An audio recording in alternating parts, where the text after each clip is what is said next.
Every summer, I used to go to an overnight all-boys camp in New Hampshire called New England Frontier Camp. Now this camp was just so fun. I made so many great memories there, and there's a lot of traditions in the camp that I really enjoyed as well.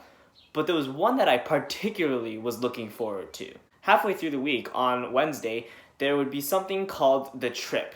And usually this was something fun, like going out to get ice cream or setting up hammocks and lying around all day, and that was just so perfect for me. And so Monday night, we're all kind of gathered around, and we're all sitting on the edge of our seats just excited to hear what the trip was going to be for that week.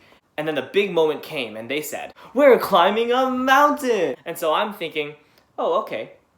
Wait, what? We're gonna exercise? So as I'm thinking about what bone I'm gonna break to get out of this, they tell us that we're going to be climbing Baldface Mountain.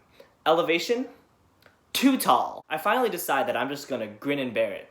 And so I embark on the worst trip in my life. So Wednesday morning comes, we grab our packs and set off on the trail.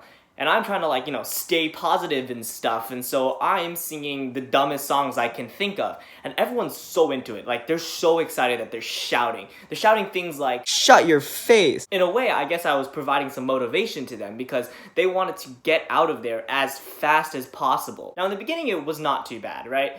But eventually, we reached a point that made me want to cry. On Baldface Mountain, while climbing it, there's a point in the trail where you start going up a steep incline. So steep that they have to put stairs. But Jordan, shouldn't having stairs there make it easier to climb up the mountain? Well, you think so, right? Not if each of the stairs is a 4.5-foot boulder, which was like my height in 8th grade. And I look up at this point, and as far as I can see, there's just stairs upon stairs upon stairs. I cannot see the end of it. That's how many there are. To put it into perspective, I was like the runt of the pack. Everyone around me was 6 feet tall, big and muscular, works out every day. And then there was me. And so when everyone else reaches the top, they look down like, oh look, there's Jordan on the second rock. And so after 4 hours of pain, I finally reached the top. And at this point, I just want to curl up and die. But nope. After climbing for another 3 hours and me being on all fours at this point, we finally reach the summit. And we're greeted with a view, and the scenery was not worth it at all. I'm more interested in the blueberry bushes around the summit, and so while everyone else is like, ooh, I'm just picking blueberries off and eating them. At least I think they were blueberries. And so as night's falling, we finally reach our campsite, and on the side there's this ledge that kind of goes off into this stream.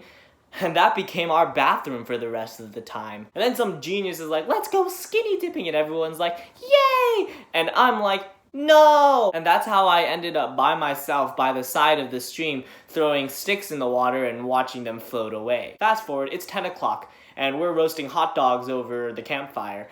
And all of a sudden, these two women just kind of walk into the clearing. Now, there were a few things that made me uncomfortable about this situation.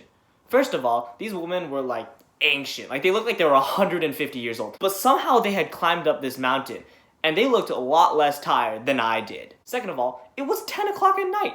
What were they doing at 10 o'clock at night, still walking on the mountain? And finally, they looked like they were about to steal our campsite, and so me, in my utter discomfort, yelled, "Occupied!" So after dinner, we were setting up our tents, and that's when we realized that we were missing an extra tent and all of the rain flies. So because we didn't have this extra tent and we had one extra person, that meant that we had to cram 5 people into a 4-person tent. Now let me give you an idea of how bad this is.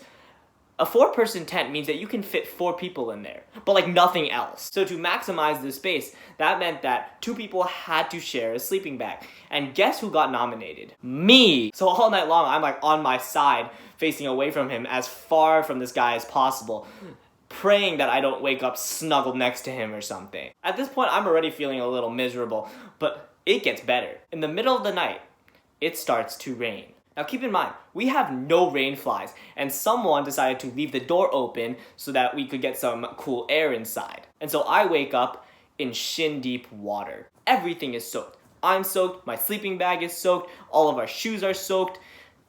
Oh my gosh, it was bad. Eventually we managed to clear all of the water out of the tents and change it to dry clothes. But there wasn't anything we could do about the sleeping bags. We just had to stuff the wet sleeping bags inside our backpacks. And then we began our journey down the mountain. And let me tell you, going down a mountain, you'd think it's easier than going up the mountain, but it's not. So the whole time I'm just sprinting down the mountain, but not because I want to, because I can't slow down or stop. And I feel like I'm playing Temple Run or something. Like, dodge the root, duck under the branch. Oh no, there's a gorilla. Oh wait, that's my friend. My legs are just about to fall off by the time I reach the bottom of the mountain.